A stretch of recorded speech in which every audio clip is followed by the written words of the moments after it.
I was lucky to land a gig early enough into my time in LA that I didn't have to do the whole waiting tables while hoping for my big break thing. But that doesn't mean I haven't done my time in food service. In college, I waited tables at a high-end retirement home, not because I love spending time with the elderly or because I felt like this would be more meaningful work than serving rich finance guys. I wish I was that good of a person. It was just that the other restaurants I applied to wanted me to be a hostess first, while at Ida Culver House Broadview, I could immediately be a waitress. I figured I could wait tables for a bit, then I could leave and get a better waitress position at a fancy restaurant soon after.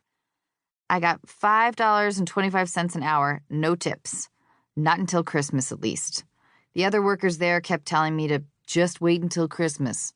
For what? Some old dude to give me $15? It was tough work.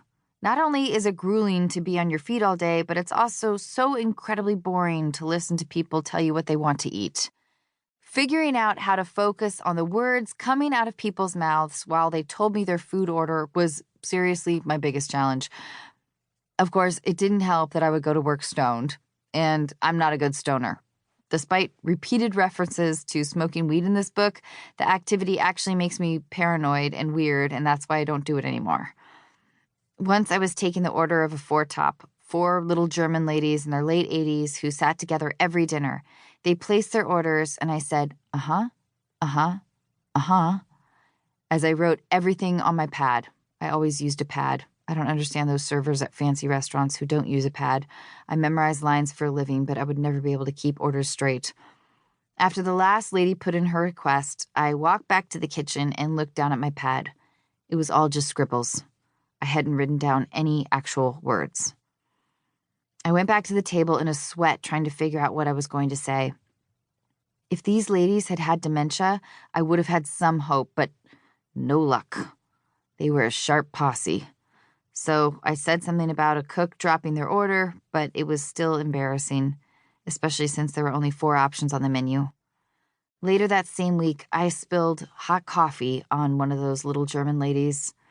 Bottom line, I lasted 4 months and didn't even make it to Christmas.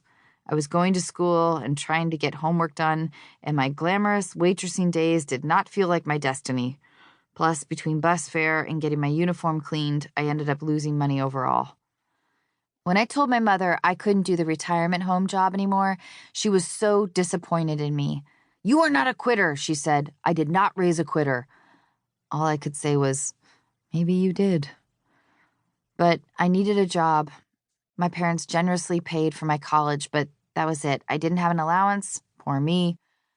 I did manage to patch together a handful of acting jobs that would cover me for a month or so at a time, training videos, radio commercials. I did a health insurance training video for nurses and doctors in which I played a young woman who was being told she has cancer. The director was so impassioned, so intent on me finding the arc of my story. It was, to this day, the most dramatic work I've ever done. But waiting tables, in some ways, still goes down as the hardest. Certainly the most thankless, which is probably why I generally avoid going to restaurants. I'd much prefer ordering delivery or, my latest obsession, ordering through Postmates. That way, no one has to struggle to focus while I spell out what I want in my taco salad.